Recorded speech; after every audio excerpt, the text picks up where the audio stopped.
Булат гимнына Фәүзия Мөхәммәтова тарафынан Булатның үзенә атап язылган шигыре белән башлый ул чыгышын.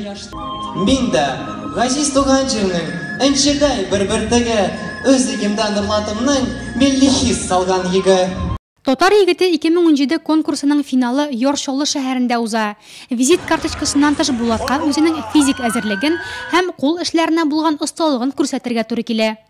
Татар егете конкурсы республикада иң популяр конкурслары берсе. Һәм анда 8 егетне генә салап алдылар. Минем өчен иң авыры кул көрәшү конкурсы иде. Чөнки мин яшем буенча иң кичкенә катнашучы идем. Шулай булса да, мин җиңдем. Бәйгенең тагын бер шарты иҗади сәләт. Соңгысында егеткә Дети Солнце бию төркеменә йөргән дуслары булыша.